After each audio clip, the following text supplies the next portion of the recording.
കർത്താവിൻ്റെ ധന്യമുള്ള നാമം ഈ പകലിൽ മഹത്വമെടുക്കുമാറാകട്ടെ. കർത്താവിൻ്റെ സന്നിധാനത്തിങ്കൽ വിശുദ്ധ സഭായോഗമായി കൂടി വരുവാൻ 2020 ഡിസംബർ മാസത്തിലെ ഈ രണ്ടാമത്തെ കർത്തൃപകലാകുന്ന 13-ാമത്തെ തീയതിയിൽ നമുക്ക് ദൈവം അവസരം നൽകി, സമയം തന്നു, ആരോഗ്യം നൽകി, നടനാലയത്തിൽ വരുവാൻ ബലം നൽകി. എത്ര ദൈവമക്കൾക്ക് ഇന്ന് പകൽ സന്തോഷമുണ്ട്. എല്ലാവരും ചേർന്ന് ദൈവത്തിനൊരു മഹത്വം കൊടുത്താട്ടെ. ഹല്ലേലൂയ. ഇന്ന് പകൽ എളിയവനെ ദൈവസന്നിധിയിൽ കുടുംബമായി താഴ്ത്തുകയും ഒരു പ്രാവശ്യം കൂടി വചന സന്ദേശം ശ്രവിക്കുകയും ആലയത്തിൽ കടന്നു വന്ന് ദൈവത്തെ മഹത്വപ്പെടുത്തുകയും ചെയ്യുന്ന ബഹുമാന്യരാകുന്ന എല്ലാ പ്രിയപ്പെട്ടവർക്കും വേഗം വരുന്ന യേശുക്രിസ്തുവിന്റെ നിസ്തുല്യമുള്ള നാമത്തിൽ പ്രഭാത വന്ദനം എല്ലാവർക്കും അറിയിക്കുന്നു. ഈ ആരാധനയിൽ വലിയ ദൈവ സാന്നിധ്യം നാം അനുഭവിച്ചു കൊണ്ടിരിക്കുകയാണ്. തുടർന്ന് വചനത്തിലൂടെ നമ്മളോട് സംസാരിക്കുവാൻ പോവുകയാണ്. കർത്താവ് ഇന്ന് പകൽ ഇടപെടുമെന്ന് എത്ര പേര് വിശ്വസിക്കുന്നുണ്ട്? എത്ര ദൈവമക്കൾ ഇന്ന് പകൽ വിശ്വസിക്കുന്നുണ്ട്? എന്നോട് സംസാരിക്കും. ഇന്നത്തെ ദൈവവചനം എന്നെ ബലപ്പെടുത്തുവാൻ ഇടയായി തീരുമെന്ന് വിശ്വസിക്കുന്ന ദൈവമക്കൾ ഒരിക്കൽ കൂടെ കരമുയർത്തി ഒരു ഹല്ലേലൂയ പറഞ്ഞാട്ടെ. ഹല്ലേലൂയ. ഇവിടെ 16-ാമത്തെ സങ്കീർത്തനം പാടി ദൈവത്തെ മഹത്വപ്പെടുത്തുവാൻ ഇടയായി തീർന്നു. 16-ാമത്തെ സങ്കീർത്തനത്തിൽ നിന്ന് ഒരു ദൈവവചന ചിന്ത ദൈവമക്കളുമായിട്ട് പങ്കുവെക്കുവാൻ കർത്താവിൽ ശരണപ്പെടുന്നു. കഴിഞ്ഞ സന്ധ്യയിൽ കർത്താവ് എന്നോട് ഇടപെട്ടതും എനിക്ക് ഹൃദയപ്രേരകമായി ദൈവത്തിന്റെ ആത്മാവ് പ്രകാശിപ്പിച്ചതുമാകുന്ന ചില ആത്മീക ചിന്തകൾ ദൈവമക്കളുമായി പങ്കുവെക്കുമ്പോൾ എല്ലാവരും പ്രാർത്ഥനാപൂർവം ഇരിക്കണം. ഈ ശബ്ദം കേൾക്കുന്ന ദൈവജനം പ്രാർത്ഥിക്കുമെങ്കിൽ ഇന്നത്തെ സന്ദേശം പലർക്കും ഒരു വിടുതലായിത്തീരും. വചനത്തിന്റെ വാതിലുകളെ തുറന്നു കിട്ടേണ്ടതിന് വാ തുറക്കുമ്പോൾ ദൈവത്തിന്റെ വചനം അതിന്റെ ശക്തിയോടെ പ്രഘോഷിക്കേണ്ടതിന് ദൈവജനം പ്രാർത്ഥിച്ചു കൊണ്ടിരിക്കുമെങ്കിൽ ഇന്ന് പകൽവേളയിൽ ദൈവത്തിന്റെ ശബ്ദം നാം കേൾക്കുവാനായിട്ട് പോവുകയാണ്. നാം ചിന്തിക്കുന്ന ദൈവത്തിന്റെ വചനം 16-ാമത്തെ സങ്കീർത്തനത്തിലെ 11-ാമത്തെ വചനത്തിലെ 2-ാമത്തെ ഭാഗമാണ് ചിന്തിക്കുവാനായിട്ട് പോകുന്നത്.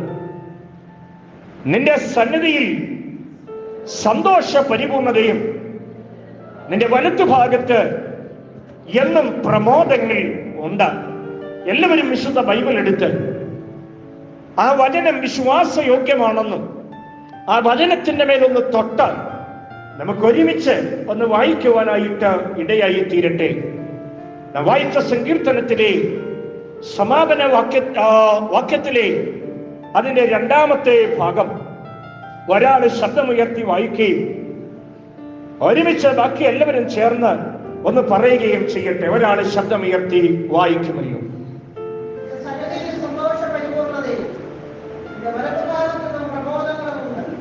അതെല്ലാവരും ചേർന്നൊന്ന് പറഞ്ഞാട്ടെ. നിന്റെ സന്നിധിയിൽ സന്തോഷ പരിപൂർണതയും നിന്റെ വലത്തുഭാഗത്തെ എന്നും പ്രമോദങ്ങളും ഉണ്ട്. വളരെ അനുഗ്രഹിക്കപ്പെട്ട ഒരു ദൈവവചന ചിന്തയാണ് നാം ഇവിടെ വായിക്കുവാനായിട്ട് ഇടയായി തീർന്നത്. അതിപ്രകാരം കാണുന്നു: You will fill me with joy in your presence. വളരെ പ്രസക്തമായ ഒരു ചിന്തയാണ്. അപ്പോൾ തന്നെ KJV ട്രാൻസ്ലേഷനിൽ in thy presence is fullness of joy അങ്ങനെയാണ് രേഖപ്പെടുത്തിയിരിക്കുന്നത്. ദൈവത്തിന്റെ സന്നിധിയിൽ സന്തോഷത്തിന്റെ പരിപൂർണതയുണ്ട്. എത്ര പേര് കരമുയർത്തിയ രാമൻ പറയും? കർത്താവിന്റെ സന്നിധിയിൽ കടന്നു വന്ന ദൈവജനത്തിന് പ്രാപിച്ചു മടങ്ങേണ്ടതും കർത്താവിന്റെ സന്നിധിയിൽ നിന്ന് അനുഭവിക്കേണ്ടതും ഇന്ന് പകൽ ദൈവത്തിന്റെ സന്നിധിയിലെ ഒരു സന്തോഷമാണ്. ദൈവത്തിന്റെ സാന്നിധ്യത്തിലെ ആ സന്തോഷമാണ് ഞാനും നിങ്ങളും അനുഭവിച്ചു മടങ്ങേണ്ടത്. അതിന്റെ രണ്ടാം ഭാഗത്തെ കാണുവാനിടയാകുന്ന നിന്റെ വലത്തു ഭാഗത്തെന്നും പ്രമോദങ്ങൾ ഉണ്ട്. ആ വലത്തു ഭാഗം എന്നുള്ളതിന് മൂലഭാഷയിലും ഇംഗ്ലീഷിലും ഒക്കെ കൊടുത്തിരിക്കുന്നത് ഇപ്രകാരമാണ്: with eternal pleasure at your right hand എന്നാണ് കൊടുത്തിരിക്കുന്നത്. ഇംഗ്ലീഷ് ട്രാൻസ്ലേഷനും മൂലഭാഷയിൽ നിന്ന് മലയാളത്തിലേക്ക് വിവർത്തനം ചെയ്തിരിക്കുന്ന ഭാഷാന്തരവും പരിശോധിച്ചപ്പോൾ അവിടെയും കണ്ടത് ഇപ്രകാരമാണ്: വലങ്കയിലെന്നും പ്രമോദങ്ങൾ ഉണ്ട്. അപ്പോൾ രണ്ട് പദങ്ങൾ അവിടെ ഒന്ന് ശ്രദ്ധേയമാണ്. ദൈവത്തിന്റെ സന്നിധിയിൽ സന്തോഷത്തിന്റെ പരിപൂർണതയുണ്ട്.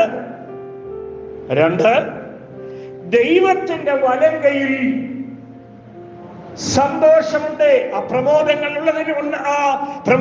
എന്നുള്ളതിനും മലയാള പദം പരിശോധിച്ചാൽ മനസ്സിലാക്കുവാനായിട്ട് കഴിയുന്നതും സന്തോഷപൂർണത, സന്തോഷം, പ്ലഷർ എന്നുള്ള ഇംഗ്ലീഷ് വാക്കാണ് അവിടെയും കാണുവാനായിട്ട് ഇടയായിത്തീരുന്നത്.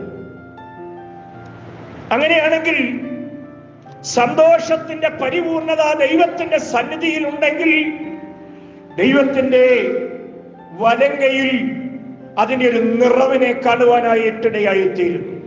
ജീസസ് നമ്മുടെ വലങ്കരം ഉയർത്തി ഇന്ന് പകലൊന്ന് പറയുവാനായിട്ട് കഴിയട്ടെ: ദൈവത്തിന്റെ വലങ്കയിൽ സന്തോഷത്തിന്റെ പരിപൂർണതയുണ്ട്. കടന്നു വന്ന ദൈവജനം ഇന്ന് പകൽ ബലം പ്രാപിച്ചവരായി, ആരോഗ്യം പ്രാപിച്ചവരായി, ശക്തിപ്പെട്ടവരായി, ദൈവകൃപ പ്രാപിച്ചവരായി, ദൈവസന്നിധിയിലെ ആ സന്തോഷം അനുഭവിച്ചവരായി മടങ്ങുവാനിടയായി തീരട്ടെ. നമ്മുടെ ഇന്നത്തെ പ്രധാന ചിന്ത ദൈവസന്നിധിയിലെ സന്തോഷം എന്നുള്ളതാണ്. ദൈവസന്നിധിയിലെ സന്തോഷം. ആ ഭാഗം വ്യക്തമായി പരിശോധിച്ചാൽ നമുക്ക് കാണുവാനായിട്ട് കഴിയുന്നത് ഇപ്രകാരമാണ്: ഞാൻ അവിടെയുണ്ട്, എന്റെ ദൈവം അവിടെയുണ്ട്. അപ്പോൾ തന്നെ ദൈവത്തിന്റെ സന്നിധിയിലെ സന്തോഷ പരിപൂർണത എവിടെയുണ്ട് എന്ന് കാണുവാനായിട്ട് ഇടയായിത്തീരുന്നു. ഞാൻ ആവർത്തിക്കുന്നു, എന്റെ ദൈവവും ദൈവത്തിന്റെ സന്നിധിയും നാമം കൂടി ഒരുമിച്ച് ചേർന്ന് കഴിയുമ്പോൾ അവിടെ നാം ദൈവസന്നിധിയിലെ സന്തോഷത്തിന്റെ പരിപൂർണത, ആ സന്തോഷത്തിന്റെ നിറവ്, ദൈവസന്നിധിയിലെ സന്തോഷത്തിന്റെ വിവിധങ്ങളാകുന്ന തലങ്ങൾ അത് അനുഭവിപ്പാനിടയായിത്തീരണം.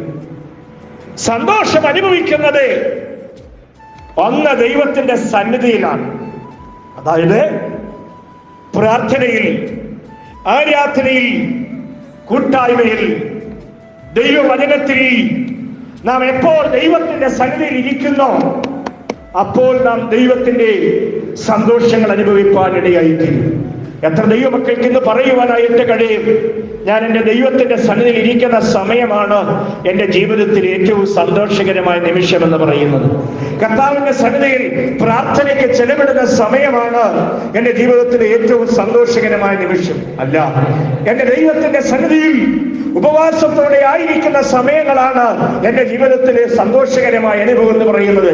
അല്ല, എൻ്റെ ജീവിതത്തിലെ വചനം ധ്യാനിക്കുന്ന സമയങ്ങളാണ് എൻ്റെ ജീവിതത്തിലെ സന്തോഷ നിമിഷങ്ങൾ എന്ന് പറയുന്നത്. അതാണ് സങ്കീർത്തനത്തിൽ രേഖപ്പെടുത്തിയിരിക്കുന്നത്. എന്റെ സന്നിധിയിൽ എപ്പോഴൊക്കെ ഞാൻ ദൈവത്തിന്റെ സന്നിധിയിലായിരിക്കുന്നു അപ്പോഴൊക്കെ എൻ്റെ ദൈവത്തിന്റെ സന്നിധിയിലെ സന്തോഷം ഞാൻ അനുഭവിപ്പാനിടയായിത്തീരുന്നു. അങ്ങനെയെങ്കിൽ ഈ വിശുദ്ധ സഭായോഗത്തിൽ കടന്നു വന്നിരിക്കുന്ന ദൈവജന മധുരങ്ങളെ തുറന്നിങ്ങനെ പറയുവാനായിട്ടിടയായിത്തീരണം. എൻ്റെ ദൈവത്തിന്റെ സന്നിധിയിൽ ഞാൻ കടന്നു വന്നിരിക്കുമ്പോൾ ഇന്ന് പകൽ കർത്താവേ എനിക്ക് നൽകുന്ന സന്തോഷത്തിനായി ഞാൻ സ്തോത്രം ചെയ്യുന്നു. എൻ്റെ ഹൃദയത്തിൽ നൽകിയിരിക്കുന്ന ആത്മസന്തോഷത്തിനായി ഞാൻ സ്തോത്രം ചെയ്യുന്ന കരങ്ങളെ ഉയർത്തിപ്പിടിച്ചുകൊണ്ടെന്ന് പറയാമോ? കർത്താവേ, ദൈവത്തിന്റെ സന്നിധിയിൽ ഞാൻ കടന്നു വന്നിരിക്കുമ്പോൾ ഈ വചനം ശക്തിയോടെ മുഴങ്ങിക്കൊണ്ടിരിക്കുമ്പോൾ ഞാൻ അനുഭവിച്ചു കൊണ്ടിരിക്കുന്ന ഈ സന്തോഷത്തിനായി ഞാൻ സ്തോത്രം ചെയ്യുന്നു. രണ്ടാമത്, ദൈവവചനത്തിലാ സന്തോഷം. എന്താണ്? ഉറക്കെ പറഞ്ഞാട്ടെ. ദൈവത്തിന്റെ വചനത്തിലാണ്. ഒന്നാമത് ദൈവത്തിന്റെ സാന്നിധ്യമാണെങ്കിൽ, ദൈവസന്നിധിയിലാണെങ്കിൽ, രണ്ടാമത് ദൈവത്തിന്റെ വചനത്തിലാണ് സന്തോഷത്തിന്റെ പരിപൂർണത അനുഭവിപ്പാൻ ഇടയായിത്തീരുന്നത്. മൂന്നാമത് ദൈവത്തിലുള്ള ആശ്രയത്തിൽ, ദൈവത്തിലുള്ള വിശ്വാസത്തിൽ, ദൈവത്തിലുള്ള പ്രത്യാശയിലാണ് അതെ സന്തോഷം അനുഭവിപ്പാനായിട്ട് ഇടയായിത്തീരുന്നത്. ഞാൻ 3 കാര്യങ്ങളെ ഓർപ്പിച്ചു. വിശദമായി പ്രകാരം ഓർപ്പിക്കാം. ഒന്നാമത് ദൈവത്തിന്റെ സന്നിധിയിൽ, രണ്ടാമത് ദൈവത്തിന്റെ വചനത്തിന്, മൂന്നാമത് ദൈവത്തിലുള്ള ആശ്രയത്തിലും, ദൈവത്തിലുള്ള വിശ്വാസത്തിലും, ദൈവത്തിലുള്ള പ്രത്യാശയിലുമാണ് നമ്മുടെ സന്തോഷം എന്ന് പറയുന്നത്. ഹല്ലേലൂയ. എത്ര പേര് കരമുയർത്തി ഇന്ന് പകൽ ആമേൻ പറയും? അങ്ങനെയെങ്കിൽ നാം കടന്നു വന്നിരിക്കുന്ന ദൈവത്തിന്റെ സാന്നിധ്യത്തിലാണ്, കടന്നു വന്നിരിക്കുന്നത് ദൈവ വചനത്തിന്റെ മുൻപിലാണ്, നാം കടന്നു വന്നിരിക്കുന്നത് ദൈവത്തിലുള്ള ആശ്രയത്തിലും ദൈവത്തിലുള്ള പ്രത്യാശയിലുമാണ്. അതുകൊണ്ട് ഇന്ന് പകൽ ഈ 3 അനുഭവങ്ങളിലും ഒരുമിച്ചിവിടെ പ്രവർത്തിച്ചു കൊണ്ടിരിക്കുമ്പോൾ, ഒരുമിച്ച് നാം അനുഭവിച്ചു കൊണ്ടിരിക്കുമ്പോൾ ഒരു താൽക്കാലികമാകുന്ന സന്തോഷമല്ല, ഹൃദയത്തിലെ സകലവിധ ഭാരങ്ങളെയും ഇറക്കി വെച്ചിട്ട്, ഹൃദയത്തിലെ സകലവിധമാകുന്ന നൊമ്പരങ്ങളെയും ഇന്ന് പകൽ ഇവിടെ ഇറക്കി വെച്ച് ആത്മീയ ബലം പ്രാപിച്ച് സന്തോഷത്തിന്റെ പൂർണ്ണത, ദൈവത്തിന്റെ സന്നിധിയിലെ സന്തോഷ പരിപൂർണത അനുഭവിച്ചു വേണം മടങ്ങുവാനായിട്ട്. അത് അനുഭവിക്കുന്നവര് ദൈവത്തെ ഒന്ന് സ്തുതിച്ചു തുടങ്ങിയാട്ട്, കരങ്ങളെ തട്ടി ദൈവത്തിന് മഹത്വം കൊടുത്തുകൊണ്ട് അത് അനുഭവിക്കുന്ന ദൈവമക്കൾ, അത് അനുഭവം ജീവിതത്തിന് ഇന്ന് മകൾ പ്രാപിക്കുന്നവര് കരങ്ങളെ തട്ടിയൊന്ന് ദൈവത്തിന് മഹത്വം കൊടുത്തുകൊണ്ട് അല്പസമയങ്ങൾ കർത്താവേ അങ്ങയുടെ സന്നിധിയില്, അങ്ങയുടെ വചനത്തില്, അങ്ങയിലുള്ള ഉറപ്പില്, അങ്ങയിലുള്ള ആശ്രയത്തില് ഇന്ന് മകൾ ഞാൻ അടുത്ത് വന്നിരിക്കുക. ആ സന്തോഷത്തിന്റെ പരിപൂർണത, ആ ദൈവ സന്നിധിയിലെ അനുഭവങ്ങളെ പകരുന്നതിന് ദൈവത്തിന് മഹത്വം. സ്തോത്രങ്ങൾ അല്പസമയം ഇവിടെ ഉയരട്ടെ. ഇന്ന് പകൽ സന്തോഷം പ്രാപിച്ചവരായി, ബലവും ആരോഗ്യവും പ്രാപിച്ചവരായി മടങ്ങട്ടെ. ഹല്ലേലൂയ. ദൈവത്തിന്റെ സന്നദ്ധയിൽ സന്തോഷം പ്രാപിച്ചു കൊണ്ടിരിക്കുമ്പോൾ തന്നെ ദൈവവചനത്തിലാണ് അധികവും നാം സന്തോഷിക്കുവാൻ ഇടയായി തീരേണ്ടത്. ഹല്ലേലൂയ. യഹോവയിലെ സന്തോഷമാണ് എന്റെ ബലമെന്ന് നെഹമ്യാവും ഹബക്കൂക്കുമൊക്കെ പ്രസ്താവിക്കുവാൻ ഇടയായി തീർന്നെങ്കിൽ ദൈവത്തിന്റെ സന്നിധിയിലെ സന്തോഷം, ദൈവ സാന്നിധ്യത്തിലെ ആ ബലം ഞാനിവിടെ ഈ നിൽപ്പിൽ അനുഭവിക്കുന്നുണ്ട്. ദൈവക്കൃപ ഇവിടെ അനുഭവിക്കുന്നുണ്ട്. ആ ദൈവ ശക്തി ആ രാത്രി അനുഭവിക്കുന്നുണ്ട്. ഹല്ലേലൂയ. അതിന്ന് പകൽ ഈ ആലയത്തിൽ എല്ലാ ദൈവമക്കളും അത് അനുഭവിപ്പാനായിട്ട് ഇടയായി തീരണം. ദൈവത്തിന്റെ ശക്തി എന്ന് വെളിപ്പെടുവാനായിട്ട് ഇടയായി തീരണം. ഹല്ലേലൂയ. ഹല്ലേലൂയ. എവിടെയാണ് നിരാശപ്പെട്ടിരിക്കുന്നത്? ദൈവ സന്നിധിയിൽ നിന്ന് സന്തോഷമെന്ന് പ്രാപിക്കുവാനായിട്ട് ഇടയായി തീരണം. ആരാധനയിൽ കടന്നു വന്നിരിക്കുമ്പോൾ, ദൈവ വചന ശുശ്രൂഷ കേൾക്കുമ്പോൾ, 119-ാം സങ്കീർത്തനത്തിലെ 162-ാമത്തെ വചനം ഇതിനോട് ചേർത്തുകൊണ്ട് ഞാൻ ഓർപ്പിക്കട്ടെ. നിങ്ങൾക്ക് ഇന്ന് പകൽ ഒരു ബലം പകരും. അവിടെ രേഖപ്പെടുത്തിയിരിക്കുന്ന ഇങ്ങനെയാണ് 119-ാം സങ്കീർത്തനം 162-ാമത്തെ തിരുവചനം. വലിയ കൊള്ള കണ്ട് കിട്ടിയവരെ പോലെ ഞാൻ ദൈവത്തിന്റെ വചനത്തിൽ ആനന്ദിക്കുന്നു. എല്ലാവരും ഒന്ന് വാ തുറന്നൊന്ന് പറയാമോ? വലിയ കൊള്ള കണ്ടുകെട്ടിയവരെ പോലെ ഞാൻ ദൈവത്തിന്റെ വചനത്തിൽ ആനന്ദിക്കുന്നു. എല്ലാവരും പറഞ്ഞില്ലല്ലോ. ഒന്ന് അതരം തുറന്നൊന്ന് പറഞ്ഞേ. ഹൃദയത്തിൽ ആ സന്തോഷം വരികയാണ്. ദൈവവചനം ദൈവത്തിന്റെ നാവായിട്ട് ഇവിടെ ഒന്ന് പ്രസംഗിച്ചു കൊണ്ടിരിക്കുമ്പോൾ കർത്താവ് ഇന്ന് പകൽ ഒരു ചെറിയ അനുഭവമല്ല, ഇന്ന് ഞാൻ സന്തോഷിക്കുന്നത് വലിയ കൊള്ള കണ്ടുകിട്ടിയവരെ പോലെ ഞാൻ ദൈവത്തിന്റെ വചനത്തിൽ സന്തോഷിക്കുന്നുവെന്ന് പറയുമ്പോൾ ആ ദൈവ വചനത്തിലെ സന്തോഷത്തിന്റെ പരിപൂർണത എല്ലാ ദൈവമക്കളും ഒന്ന് അനുഭവിപ്പാൻ ഇടയാകട്ടെ. ഹല്ലേലൂയ. അതെങ്ങനെയാണ്? വലിയ കൊള്ള കണ്ടുകിട്ടിയവരെ പോലെ. ദൈവമക്കളെ, ഇരിപ്പ് കണ്ടിട്ട് അങ്ങനെ ഒരു അനുഭവം ഉണ്ടോ ദൈവമക്കളെ? എങ്ങനെ വലിയ കൊള്ള കണ്ടാൽ ഇരിക്കുന്നത്? ഇങ്ങനെയാണോ ഇരിക്കുന്നത്? അതരങ്ങൾ ഇങ്ങനെയാണോ ചലിപ്പിക്കുന്നത്? ദൈവത്തിന്റെ വചനത്തിന് മുൻപിൽ ഇന്ന് പകൽ വലിയ കൊള്ള കണ്ടുകിട്ടിയവരെ പോലെ ആയിരിക്കുന്നു എന്ന് രേഖപ്പെടുത്തിയിട്ട് പറയുകയാണ്. വലിയ കൊള്ള കണ്ടുകിട്ടിയവരെ പോലെ ഞാൻ ദൈവത്തിന്റെ വചനത്തിന് മുൻപിൽ സന്തോഷിക്കുകയാണ്. എങ്കിൽ ഈ സന്തോഷം പോലെ ദൈവമക്കളെ, ഈ ആനന്ദം പോലെ ദൈവമക്കളെ, ദൈവസന്നിധിയിൽ കടന്നു വന്നിരിക്കുമ്പോൾ ആ വലിയ കൊള്ള കണ്ടുകിട്ടിയ സ്വർഗീയ അനുഭവം, സ്വർഗീയ സന്തോഷം ആരാധനയിൽ ദൈവജനം ഒന്ന് പ്രാപിക്കട്ടെ.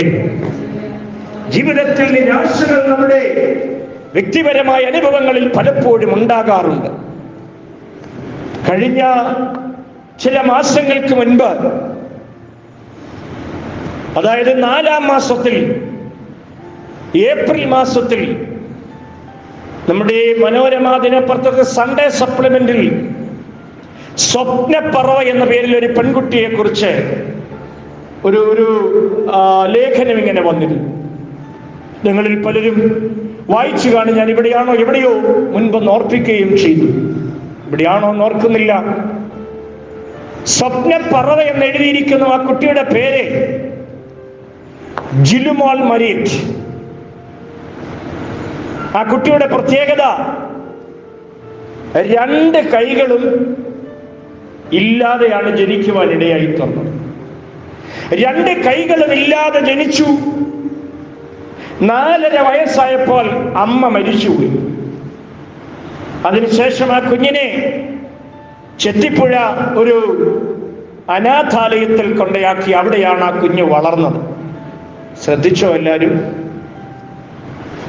4.5 വയസ്സിൽ അമ്മ മരിച്ചു. 2 കൈകളും ഇല്ലാതെ ജനിക്കുവാൻ ഇടയായി തീർന്നു. ആ കുട്ടി കാലുകൾ കൊണ്ട് വരയ്ക്കും, കാലുകൾ കൊണ്ട് എഴുതും, കാലുകൾ കൊണ്ട് എഴുതി പഠിച്ചു. കമ്പ്യൂട്ടറിൽ BA ആനിമേഷൻ ടെക്നോളജി പാസ്സായി നല്ല ജോലി സമ്പാദിക്കുവാനായിട്ട് ഇടയായി തീർന്നു. കാലുകൾ കൊണ്ട് കാറുകൾ ഓടിക്കും. അതിന്റെ ലൈസൻസിനായിട്ട് അത് കാത്തിരിക്കുകയാണെന്ന് എനിക്ക് തോന്നുന്നത്. എന്തോ നിയമ തടസ്സങ്ങളുണ്ടെന്ന് തോന്നുന്നു. കാലുകൾ കൊണ്ട് കാറുകൾ ഓടിക്കുന്നു. എന്നെ ചിന്തിപ്പിച്ചൊരു വിഷയം എന്താണെന്നറിയാമോ? ഈ കുട്ടി പറഞ്ഞൊരു വാക്ക് തൻ്റെതായിട്ട് സൺഡേ സപ്ലിമെന്റിലെ ലേഖനത്തിൽ രേഖപ്പെടുത്തിയിരുന്നു. ആ കുട്ടി പറഞ്ഞൊരു വാക്ക് ഇങ്ങനെയാണ്: മറ്റുള്ളവരുടെ സഹതാപമുള്ള നോട്ടങ്ങളോ സാന്ത്വന വാക്കുകളോ എനിക്ക് വേണ്ട. എൻ്റെ ജീവിതത്തിൽ ഏത് സാഹചര്യങ്ങളിലൂടെ കടന്നു പോകുമ്പോഴും ഞാൻ എല്ലാറ്റിനും ബൈബിളിലൂടെയാണ് ഉത്തരം കണ്ടെത്തുന്നത്, അല്ലെങ്കിൽ ദൈവവചനത്തിലൂടെയാണ് ഞാൻ എൻ്റെ ജീവിതത്തിലെ എല്ലാ പ്രയാസങ്ങളിലും ആശ്വാസം കണ്ടെത്തുന്നത് എന്ന് ആ 2 കൈകളില്ലാത്ത, ആരോരും സഹായത്തിനില്ലാതെ അനാഥാലയത്തിൽ വളർന്ന ആ കുട്ടി പറയുകയാണ്. കത്തോലിക്ക ബാക്ക്ഗ്രൗണ്ടിൽ വളർന്നു വന്ന ആ പെൺകുട്ടി ഇങ്ങനെ പറയുകയാണ്: എനിക്ക് സഹതാപങ്ങൾ വേണ്ട, ആരുടെയും അനുകമ്പകൾ വേണ്ട. എനിക്ക് വേണ്ടുന്നത് എൻ്റെ ജീവിതത്തിലെ പ്രയാസങ്ങളിൽ ഞാൻ സന്തോഷം കണ്ടെത്തുന്നത് ദൈവവചനത്തിൽ നിന്നാണ്, വിശുദ്ധ ബൈബിളിൽ നിന്നാണ്. ആ പെൺകുട്ടിക്ക് അത് പറയുവാൻ കഴിഞ്ഞെങ്കിൽ 2 കാലുകൾ നമുക്കുണ്ട്, 2 കൈകൾ നമുക്കുണ്ട്, കണ്ണിന് പൂർണ്ണ കാഴ്ചയുണ്ട്. ഇന്ന് വക ദൈവത്തിന്റെ സന്നിധിയിൽ കടന്നു വന്നിരിക്കുമ്പോൾ ഹൃദയം തുറന്ന് പറയുവാനായിട്ടിടയായി തീരണം. എന്റെ പ്രശ്നങ്ങൾക്ക് ഞാൻ ഉത്തരം കണ്ടെത്തുന്നത് ദൈവത്തിന്റെ വചനത്തിലൂടെയാണ്. എത്ര പേര് ആമേൻ പറഞ്ഞ് കരമടിച്ച് ദൈവത്തിന് മഹത്വം കൊടുക്കും? എന്റെ പ്രശ്നങ്ങൾക്ക് ഞാൻ ഉത്തരം കണ്ടെത്തുന്നത് ദൈവത്തിന്റെ വചനത്തിലൂടെയാണ്. ഓ എത്ര പേര് ദൈവത്തെ ഇന്ന് പകൽ മഹത്വപ്പെടുത്തും? ചില ഉത്തരങ്ങൾ ദൈവത്തിന്റെ വചനത്തിലൂടെ ഇന്ന് പകൽ കണ്ടെത്തട്ടെ. സഹോദര, ചില ഉത്തരങ്ങൾ നിങ്ങൾ കണ്ടെത്തട്ടെ. നിങ്ങളുടെ ജീവിതത്തിന്റെ എല്ലാ പ്രശ്നങ്ങളിലും, ജീവിതത്തിന്റെ എല്ലാ പ്രയാസങ്ങളിലും ഉത്തരങ്ങളെ കണ്ടെത്തേണ്ടത് ദൈവത്തിന്റെ വചനത്തിലൂടെയാണ്. സന്തോഷത്തിന്റെ പരിപൂർണതയെ കണ്ടെത്തേണ്ടത് ദൈവത്തിന്റെ വചനത്തിലാണ്. അങ്ങനെയാണെങ്കിൽ പ്രശ്നം വരുമ്പോൾ ഓടിച്ചെന്ന് ബൈബിൾ വായിച്ച് ആശ്വസിക്കുന്നവർക്കായി സ്തോത്രം. ഈ വചനം കേൾക്കുമ്പോൾ പ്രശ്നങ്ങളെ മറന്ന് ദൈവത്തെ സ്തുതിക്കുന്നവർക്കായി സ്തോത്രം. ഈ വചനം അകത്തേക്ക് ക്രിയ ചെയ്യുമ്പോൾ കർത്താവേ, ഇന്ന് പകൽ വലിയ കൊള്ള കണ്ടു കിട്ടിയവരെ പോലെ ഞാൻ സന്തോഷിക്കുന്നുവെന്ന് പറഞ്ഞ് ദൈവത്തെ സ്തുതിച്ചുകൊണ്ടിരിക്കുന്നവർക്കായി സ്തോത്രം ചെയ്യുന്നു. ഇന്ന് പകലും ആ ഒരു വലിയ സന്തോഷം നമുക്കുണ്ടാകട്ടെ. പ്രശ്നങ്ങളിൽ, ദുഃഖങ്ങളിൽ ഉത്തരം കണ്ടെത്തേണ്ടതല്ല, സന്തോഷം കണ്ടെത്തേണ്ടത് ദൈവത്തിന്റെ വചനത്തിലാണ്. അതാണ് ദൈവസന്നിധിയിലെ സന്തോഷം. ഞാൻ നിങ്ങളും കണ്ടെത്തേണ്ടത് ദൈവത്തിന്റെ വചനത്തിലാണ്. അങ്ങനെ ദൈവത്തിന്റെ വചനം നാം പഠിക്കുമ്പോൾ, വചനം ചിന്തിക്കുമ്പോൾ ഹൃദയത്തിന് സന്തോഷം പ്രാപിക്കുവാനായിട്ടിടയായിത്തീരും. ഇന്ന് പകൽ ഞാൻ നല്ലൊരു മരുന്ന് നിങ്ങൾക്ക് പറഞ്ഞു തരാം. ഒരു നല്ല മരുന്ന്. ആ മരുന്നിന്റെ പേരാണ്, എല്ലാവരും ശ്രദ്ധിക്കുന്നുണ്ടല്ലോ. ഒരു നല്ല മരുന്ന് തിരുവചനത്തിലൂടെ പറഞ്ഞു തരാം. ഒരു നല്ല മരുന്ന്, അത് വായിക്കണം. സദൃശവാക്യങ്ങളുടെ പുസ്തകം 17-ാമത്തെ അധ്യായം അതിന്റെ 22-ാമത്തെ വചനം ഒന്ന് വായിക്കണം. സദൃശ്യവാക്യം 17:22. വചനം തുറക്കുവാൻ കഴിയുമെങ്കിൽ ബൈബിൾ ഒന്ന് തുറന്ന് എല്ലാവരും ആ വചനം ഒന്ന് എടുക്കണം. Proverbs chapter 70 verse 22. ഒരാൾ ശബ്ദം ഉയർത്തി വായിച്ചാട്ടെ.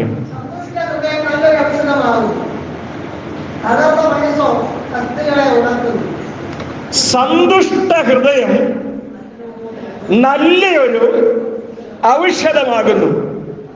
ആ ഔഷധം എന്നുള്ളതിനെ മെഡിസിൻ എന്ന്, അല്ലെങ്കിൽ മരുന്ന് എന്ന് തന്നെയാണ് അതിന്റെ അർത്ഥം.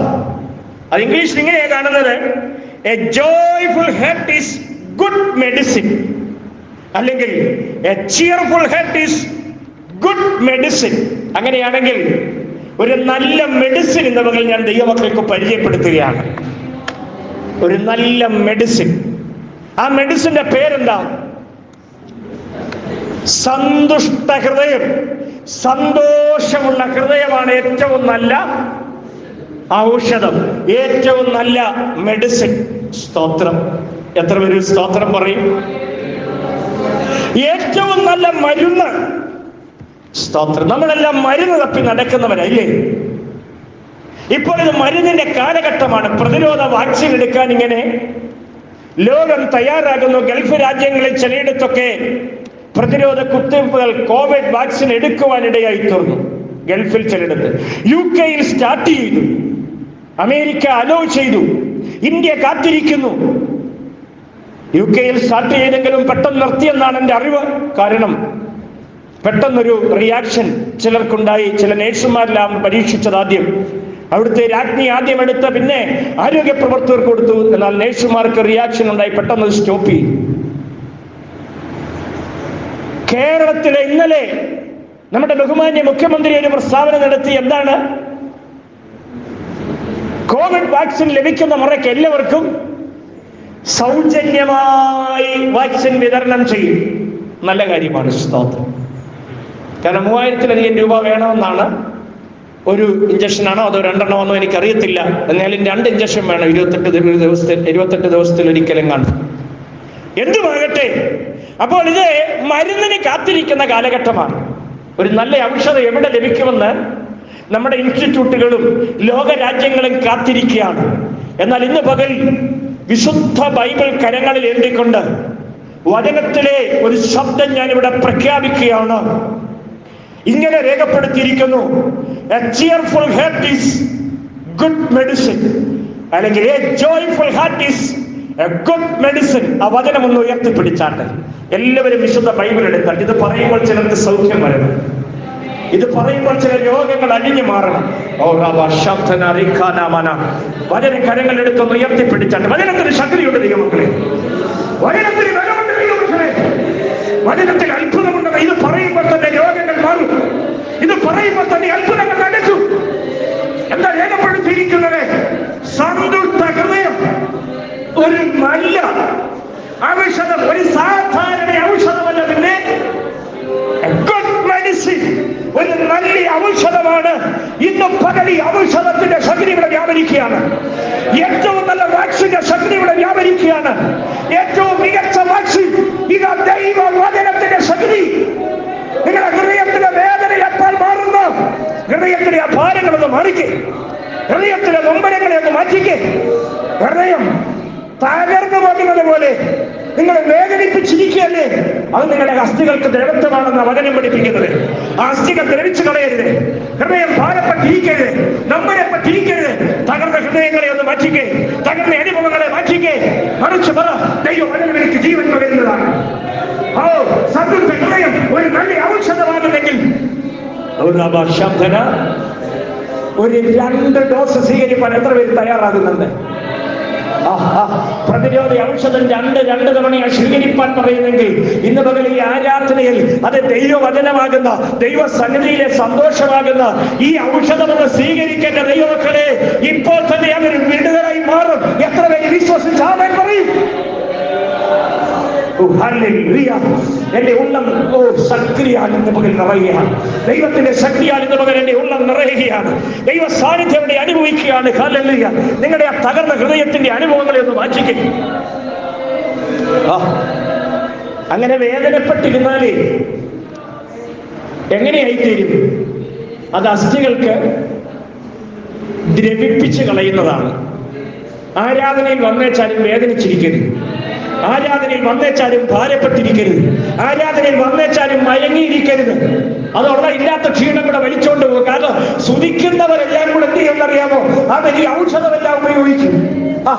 ദൈവത്തെ മഹത്വപ്പെടുത്തുന്നവർ ഈ സന്തോഷം പ്രാപിച്ചോണ്ട് പോകും. വാ തുറക്കാതിരുന്നാല് സ്തോത്രം, പല ഈനാമ്പേച്ചയും കൂടെ എന്ത് ചെയ്യണം? കൊണ്ടുപോകേണ്ടതായിട്ട് വരും. അതുകൊണ്ട് ദൈവത്തിന് മഹത്വം കൊടുത്തുകൊണ്ടിരുന്നോ. നല്ല ഔഷധം ഇപ്പോൾ പ്രാപിച്ചോ, നല്ല മരുന്ന് ഇപ്പോൾ പ്രാപിച്ചോണം. ഏറ്റവും നല്ലൊരു മരുന്ന് ഇന്ന് മകൻ അതെ മത്സരിച്ച് ലോകരാജ്യങ്ങൾ കണ്ടുപിടിക്കുവാൻ പരിശ്രമിച്ചു കൊണ്ടിരിക്കുമ്പോൾ ഞാൻ വിളിച്ചു പറയട്ടെ, ഒരു നല്ല ഔഷധം ഇതാർക്ക് മാത്രമേ ഉള്ളെന്നറിയാമോ? ദൈവത്തിന്റെ സന്നിധിയിൽ വരുന്നവർക്ക്.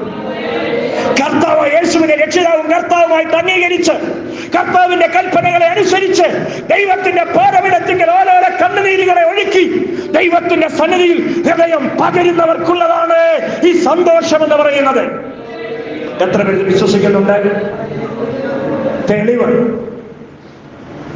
1 ശമൂവേലിന്റെ പുസ്തകം 2-ാം അധ്യായം 1-ാമത്തെ വാക്യം. തെളിവ് പറയണമല്ലോ. 1 ശമൂവേലിന്റെ പുസ്തകം 2-ാം അധ്യായം 1-ാമത്തെ വാക്യം. എന്റെ ഹൃദയം യഹോവയിൽ ആനന്ദിക്കുന്നു, എന്റെ കൊമ്പ് യഹോവയിൽ ഉയർന്നിരിക്കുന്നു. ഇന്നലകളിൽ 1 ആണ്ട് മുൻപ് അന്നയുടെ അവസ്ഥ എങ്ങനെയായിരുന്നു? ആ ഹൃദയം എങ്ങനെയായിരുന്നു? സന്തുഷ്ട ഹൃദയമായിരുന്നു, സന്തുഷ്ട ഹൃദയമായിരുന്നു ജീസസ്. പക്ഷേ ദൈവത്തിന്റെ സന്നിധിയിൽ വന്നിരുന്നു, ദൈവത്തിന്റെ സന്നിധിയെ പ്രാപിച്ചു, ആലയത്തിൽ വന്നിരുന്നു പ്രാർത്ഥിച്ചു, ഒരു നേർച്ച നേർന്നു. കർത്താവേ, നീ എനിക്കൊരു പുരുഷ സന്താനത്തെ നൽകി തന്നാൽ അവൻ ദൈവത്തിനുള്ളവനാകുമെന്ന് പറഞ്ഞ് പ്രാർത്ഥിച്ചു. ഒരൊറ്റ അനുഗ്രഹം നിന്റെ ഹൃദയത്തിലെ ആഗ്രഹം പോലെ നിറവേറ്റട്ടെ, സാധിക്കട്ടെ. ഇപ്പോൾ വിളിച്ചു പറയുകയാണ്, എന്റെ ഹൃദയം ദൈവത്തിൽ. ഇന്ന് പകൽ എത്ര പേർക്ക് വിശ്വസിക്കാൻ കഴിയും? ഈ ദൂത് വിശ്വസിക്കാൻ കഴിയും? ഈ മെഡിസിൻ കഴിക്കാൻ എത്ര പേര് തയ്യാറാകുന്നുണ്ട്? ഹൃദയത്തെ സന്തോഷിപ്പിക്കുന്ന ഒരു മെഡിസിൻ, ഹൃദയത്തെ സന്തോഷിപ്പിക്കുന്ന ഒരു മെഡിസിൻ ആ ദൈവവചനത്തിന്റെ ശക്തിയും ദൈവസന്നിധിയിലെ സന്തോഷമാണ്. അങ്ങനെ സന്തോഷമുള്ള ഒരു ഹൃദയം പ്രാപിച്ചു നിങ്ങൾ മടങ്ങട്ടെ. എല്ലാ ഭാരങ്ങളും മാറ്റി, എല്ലാ വേദനകളും മാറ്റി സന്തോഷമുള്ള ഒരു ഹൃദയം ഇന്ന് പകൽ പ്രാപിച്ചു മടങ്ങുവാനായിട്ട് കഴിയുമെങ്കിൽ നാളുകൾ കഴിയും മുമ്പേ വിളിച്ചു നിങ്ങൾ തന്നെ പറയും, എന്റെ ഹൃദയം യഹോവയിൽ ആനന്ദിക്കുന്നു. ഇന്നത്തെ ഡേറ്റ് ഒന്ന് എഴുതി വെക്കാമോ? 13/12/2020 എഴുതി വെച്ചിട്ട് നിങ്ങളൊന്ന് വിളിച്ചു പറയാനായിട്ട് കഴിയുമോ?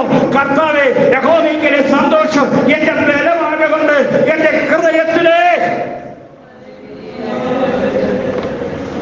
സന്തോഷം പകരുന്ന ഒരു ഔഷധമാകുന്ന ദൈവത്തിന്റെ സാന്നിധ്യവും ദൈവത്തിന്റെ വചനം ഇന്ന് പകൽ ഞാൻ അനുഭവിക്കുന്നു. ഞാൻ പിന്നത്തേതിൽ വിളിച്ചു പറയും, യഹോവയിലെ സന്തോഷമാണ് എന്റെ ബലമെന്ന്. ഹബക്കൂക്കിനോട് ചോദിച്ചാൽ എന്താ പറയുന്നറിയാമോ? 3-ാമത്തെ അധ്യായത്തിൽ 17-ാമത്തെ വചനത്തിൽ വിളിച്ചു പറയുവാനായി ഇടയായി തീർന്നു. അത്തിവർഷം തളർക്കയില്ല, ഒലിവ് മരത്തിന്റെ അനുഭവങ്ങൾ ഉണ്ടാകത്തില്ല, നിങ്ങളുടെ നിലങ്ങൾ ആഹാരം വിളയിക്കയില്ല, ആട്ടിൻകൂട്ടം തൊഴുത്തുകളിൽ നിന്ന് നശിച്ചു പോകും, ഗോശാലകളിൽ കന്നുകാലികൾ ഉണ്ടാകത്തില്ലെന്നാൽ 18-ാമത്തെ വാക്യത്തിൽ പറഞ്ഞ എന്താണെന്നറിയാമോ? ഇത്രയും പ്രശ്നങ്ങൾ ഉണ്ടെങ്കിലും പ്രശ്നം എനിക്ക് വിഷയമല്ല. കന്നുകാലിയെ വളർത്തിയിട്ട് ഗുണം വന്നില്ലേലും എനിക്ക് പ്രശ്നമല്ല. എന്റെ കൃഷിയിൽ നിന്ന് മെച്ചം കിട്ടിയില്ലേലും എനിക്ക് പ്രശ്നമല്ല. എന്റെ ഹൃദയം യഹോവയിൽ ആനന്ദിക്കും. അതാ ദൈവസന്നിധിയിലെ സന്തോഷം എന്ന് പറയുന്നത്. പ്രശ്നങ്ങളെ കണ്ട് ഒളിച്ചോടുകയല്ല, പ്രതികൂലങ്ങളെ കണ്ട് അസ്ഥികളെ ദ്രവിപ്പിച്ചു കളയുകയല്ല, തകർത്തു കളയുകയല്ല. പിന്നെയോ ദൈവ വചനത്തിൽ ഉറച്ച വിശ്വാസത്തോടെ പറയുവാനായിട്ടിടയായിത്തീർന്ന സന്തുഷ്ട ഹൃദയമാണ് എന്റെ ഔഷധം. ദൈവസന്നിധിയിലെ സന്തോഷമാണ് എന്റെ മരുന്ന്. അങ്ങനെയാണെങ്കിൽ ഇന്ന് മകൻ യേശു ക്രിസ്തുവിന്റെ നാമത്തിൽ ആ സന്തുഷ്ട ഹൃദയം പ്രാപിച്ച് ആ ഔഷധം ഇന്ന് മകൻ ഉള്ളിലാക്കി ബലപ്പെട്ട് രോഗങ്ങൾ മാറി, ക്ഷീണങ്ങൾ മാറി, ബലഹീനതകൾ മാറി, തകർച്ചകൾ മാറി, ദൈവജനം ഈ ആലയത്തിലും മടങ്ങട്ടെ. എത്ര പേര് കരമുയർത്തി ആമേൻ പറയും? ഹല്ലേലൂയ. ശരീരത്തിലെ ബലം വ്യാപരിക്കട്ടെ, ശരീരത്തിലെ ഔഷധത്തിന്റെ ശക്തി വരട്ടെ, ശരീരത്തിലെ വിടുതലുകൾ അനുഭവിക്കാൻ ഇടയായി തീരട്ടെ. ഇതിന് ഉറപ്പ് വേണം, വാചനത്തിലുള്ള ഉറപ്പ് വേണം. അതിലൂടെ പറഞ്ഞിട്ട് ഞാൻ അവസാനിപ്പിക്കുകയാണ്. ഞാൻ ഓർപ്പിച്ചല്ലോ, നമ്മുടെ പ്രത്യാശയും വചനത്തിലുള്ള ഉറപ്പും. നെഹമ്യാവിന്റെ പുസ്തകം ഒന്ന് എടുക്കണം. നെഹമ്യാവിന്റെ പുസ്തകം അതിന്റെ 8-ാമത്തെ അധ്യായം 10-ാമത്തെ വചനം ഒന്ന് വായിക്കണം. നെഹമ്യാവിന്റെ പുസ്തകം 8-ാം അധ്യായം 10-ാമത്തെ വചനം.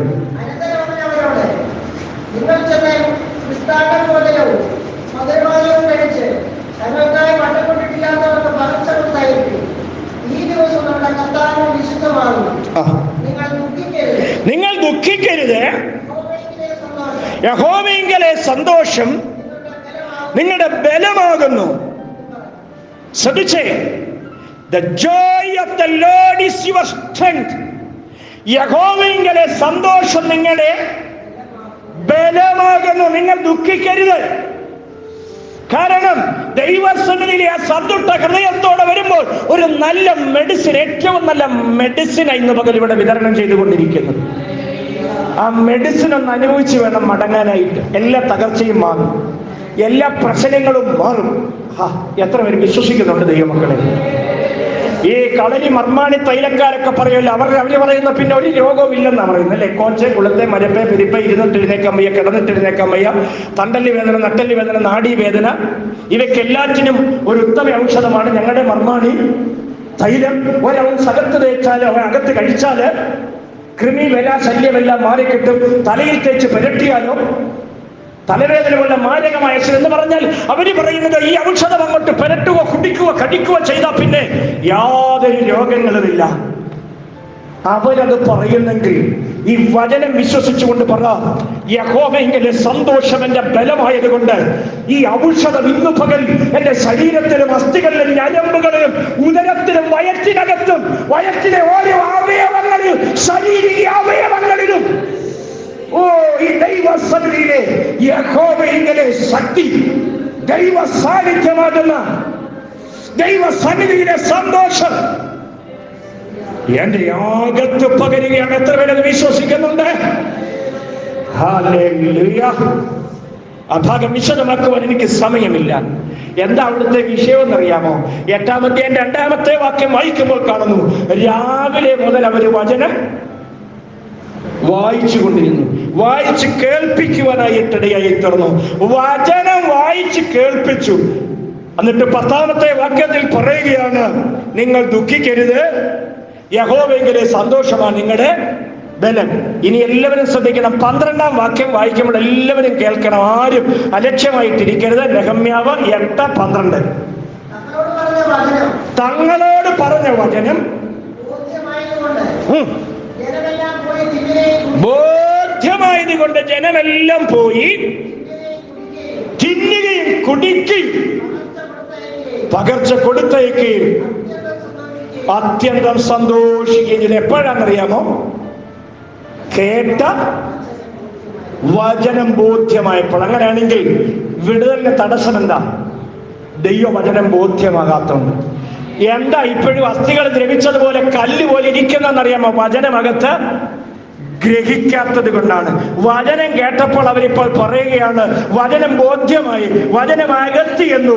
അപ്പോൾ പറയുകയാണ്, ഇപ്പോൾ ഞങ്ങൾക്ക് ബോധ്യമായി, യഹോവയുടെ സന്തോഷമാണ് ഞങ്ങളുടെ ബലം. ഈ വചനത്തിന്റെ വാക്കുകൾക്ക് വിരാമം കുറിക്കേണ്ടത് ആവശ്യമാണല്ലോ. സമയ പരിമിതികൾ നമ്മുടെ മുൻപിലുണ്ടല്ലോ. കർത്താവിന്റെ സന്തോഷം പൂർണ്ണം ആകുന്നത് എപ്പോഴാണെന്നറിയാമോ?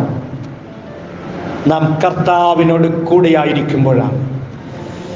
ഞാൻ 2 വചനങ്ങൾ നോട്ട് ചെയ്തുവെങ്കിലും ഒറ്റ വചനം മാത്രം ഇവിടെ വായിക്കാം. രക്ഷിക്കപ്പെട്ട ദൈവവൈതലിനെ കുറിച്ച് വചനം രേഖപ്പെടുത്തിയിരിക്കുന്നു. ഭൂതങ്ങൾ നിങ്ങൾക്ക് കീഴടങ്ങുന്നതിലല്ല, സ്വർഗത്തിൽ നിങ്ങളുടെ പേരെഴുതിയിരിക്കുന്നതിൽ തന്നെ സന്തോഷിപ്പീൻ. അത് ലൂക്കോസ് സുവിശേഷം 10:20 കാണുന്നു.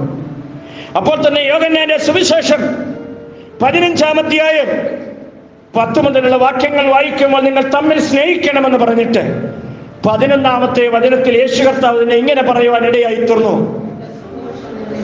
എന്റെ സന്തോഷം നിങ്ങളിൽ ഇരിക്കണം. നിങ്ങൾ എല്ലാവരും എന്നോട് ചേർന്നെന്ന് പറഞ്ഞ്, യേശു ക്രിസ്തുവിന്റെ സന്തോഷം നിങ്ങളിൽ ഇരിപ്പാനും നിങ്ങളുടെ സന്തോഷം പൂർണ്ണമാകുവാനും ഞാനിത് നിങ്ങളോട് പറയുന്നു. അങ്ങനെയാണെങ്കിൽ നമ്മുടെ സന്തോഷം ആരുടെ സന്തോഷമാണ്? ആരുടെ സന്തോഷമാണ് നമ്മൾ ഇരിക്കുന്നത്? ആരുടെ സന്തോഷമായി ഡിസംബർ 13-ാം തീയതി ഇരിക്കുന്നത്? പറ. യേശു ക്രിസ്തുവിന്റെ സന്തോഷം. ഈ സന്തോഷം എന്ത് ചെയ്യണം? ഇത് നിങ്ങളിൽ ഇരിക്കണം. ഇരുന്ന മാത്രം പോലെ തന്നെ ഈ സന്തോഷം പൂർണ്ണമാകണം. ഈ സന്തോഷം പൂർത്തീകരിക്കുവാനായി ഇടയായി തീരണം. എത്ര പേര് ആമേൻ പറയും? ഈ സന്തോഷം പൂർത്തീകരിക്കുന്നത് എപ്പോഴാണെന്നറിയാമോ? ആ വചനമാണ് ഞാൻ വായിക്കാമെന്ന് പറഞ്ഞത്. ഈ സന്തോഷം പൂർത്തീകരിക്കപ്പെടുന്നത് 2 കൊരിന്ത്യർ ലേഖനം 5-ാമത്തെ അധ്യായം 8-ാമത്തെ വചനം, 1 തെസ്സലോനിക്ക ലേഖനം 4:17. 2 ഒരേ ആശയത്തിലുള്ള വചനങ്ങളാണ്. ആ സന്തോഷം പൂർത്തീകരിക്കുന്ന അനുഭവങ്ങളെ നമുക്ക് വരച്ചു കാട്ടുന്നു. വായിച്ചാട്ടെ. 2 കൊരിന്ത്യർ 5:8. ഇങ്ങനെ നിങ്ങൾ ധൈര്യപ്പെട്ട് ശരീരം വിട്ട് കർത്താവിനോടുകൂടി വസിപ്പാൻ അധികം ഇഷ്ടപ്പെടുന്നു. അപ്പോൾ സന്തോഷത്തിന്റെ പൂർണ്ണത എപ്പോഴാ വരുന്നറിയാമോ? ശരീരം വിട്ട് ഈ ഭൂമിയിലായിരിക്കുമ്പോൾ കർത്താവിൽ സന്തോഷിക്കുവാൻ അർപ്പിച്ചിരിക്കുന്നു. അപ്പോൾ തന്നെ എന്റെ സന്തോഷം നിങ്ങളിൽ ഇരിക്കണം. നിങ്ങളിൽ ആരുടെ സന്തോഷമായിരിക്കേണ്ടത്? ഈ ലോകത്തിന്റെ സന്തോഷമല്ല ഇരിക്കേണ്ടത് കേട്ടോ. ടിവിയുടെ സന്തോഷമല്ല ഇരിക്കേണ്ടത്, മൊബൈലിന്റെ സന്തോഷമല്ല ഇരിക്കേണ്ടത്, ലോകത്തിലെ മാധ്യമങ്ങളുടെയോ മറ്റേതെങ്കിലും ലോക ഇമ്പങ്ങളുടെ സന്തോഷമല്ല. പിന്നെയോ എന്റെ സന്തോഷം ഇരിക്കണം, കർത്താവിന്റെ സന്തോഷം ഇരിക്കണം. ഇത് പൂർത്തീകരിക്കണം. ഇത് പൂർത്തീകരിക്കുന്ന എപ്പോഴാണെന്നറിയാമോ? നിങ്ങൾ ശരീരം വിട്ട് കർത്താവിനോടൊപ്പമാകുമ്പോൾ. അടുത്ത വചനങ്ങൾ 1 തെസ്സലോനി 4:17. 1 തെസ്സലോനി 4:17. ജീവനോട് ശേഷിക്കുന്ന നാം അവനോട് ഒരുമിച്ച് ആകാശത്തിൽ കർത്താവിനെ എതിരേൽപ്പാൻ മേഘങ്ങളിൽ എടുക്കപ്പെടും. ഇങ്ങനെ നാം എപ്പോഴും കർത്താവിനോട് കൂടെ ഇരിക്കും. എപ്പോഴാ സന്തോഷം പൂർണ്ണമാകുന്നത്? ഇങ്ങനെ നാം കർത്താവിനോട് കൂടി ഇരിക്കുമ്പോൾ. ആകയാൽ നമ്മുടെ കണ്ണുകൾ ഒന്നടച്ച് നമ്മുടെ സന്തോഷം പൂർത്തീകരിക്കുന്നത് കർത്താവിനോട് ഒരുമിച്ച് ശരീരം വിട്ട് ഇവിടുത്തെ ക്ലേശങ്ങൾ മറന്ന് ഭാരങ്ങളെയൊക്കെ മറന്ന് ദൈവസന്നിധിയിൽ എത്തുന്ന ആ സന്തോഷം ഓർക്കുമ്പോൾ ഇന്ന് പകൽ എത്ര പേർക്ക് സന്തോഷിപ്പാൻ കഴിയും? സന്തുഷ്ട ഹൃദയം നല്ലൊരു ഔഷധമാകുന്നുവെങ്കിൽ നാം കർത്താവിനോട് കൂടെയായിരിക്കുന്ന ഒരു സുദിനമുണ്ട്. ആ കർത്താവിനോടൊപ്പമുള്ള സുദിനത്തെ ഓർത്ത് എല്ലാവരും ഒന്ന് സ്തോത്രം ചെയ്താട്ടെ. ആകയാൽ കർത്താവിൽ പ്രിയരെ, യഹോവയെങ്കിലെ സന്തോഷമാണ് നമ്മുടെ ബലം. കർത്താവിന്റെ സന്നിധിയിൽ സന്തോഷത്തിന്റെ പരിപൂർണതയുണ്ട്. യേശു പറഞ്ഞിരിക്കുന്നു, എന്റെ സന്തോഷം നിങ്ങളിൽ ഇരിക്കണം. ഇത് മകൻ നിങ്ങളിൽ ആ സന്തോഷം ഇരിക്കട്ടെ. ആ സന്തോഷം എന്ത് ചെയ്യണം? അത് പൂർണ്ണമാകണം. നിങ്ങൾ വേദനപ്പെട്ടും ഭാരപ്പെട്ടും ദുഃഖിച്ചുമല്ലിരിക്കേണ്ടത്, പിന്നെയോ കർത്താവിങ്ങനെ സന്തോഷത്തിൽ ഇരിക്കട്ടെ, ദൈവിക ബലത്തിൽ ഇരിക്കട്ടെ, യഹോവയിങ്ങനെ സന്തോഷത്തോടെ ഇരിക്കട്ടെ. സകല നിരാശകളും മാറി ദൈവിക ബലത്തോടെ ഇന്ന് മകനായിരിക്കട്ടെ, ദൈവിക ശക്തിയോടെ ആയിരിക്കട്ടെ. ഒടുവിൽ ഞാൻ ഓർപ്പിച്ചല്ലോ അതിന്റെ പൂർത്തീകരണം. ഇങ്ങനെ നാം കർത്താവിനോട് ഒരുമിച്ച് ആകാശമേഘത്തിൽ കർത്താവിനെ എതിരേൽപ്പാൻ നാം ഒരുങ്ങിക്കൊള്ളുക. നാം കർത്താവിനോട് കൂടെ ആയിരിക്കും. ആകയാൽ അതിനായിട്ട് ദൈവം നമ്മെ ഇടയാക്കട്ടെ, അതിനായിട്ട് ദൈവം നമ്മെ ഒരുക്കട്ടെ എന്നുള്ള പ്രാർത്ഥനയോടുകൂടി ഞാൻ എൻ്റെ വാക്കുകൾക്ക് വിരാമം കുറിക്കുന്നു. ഈ വചനങ്ങളാൽ ദൈവം നമ്മെ എല്ലാവരെയും അനുഗ്രഹിക്കുമാറാകട്ടെ.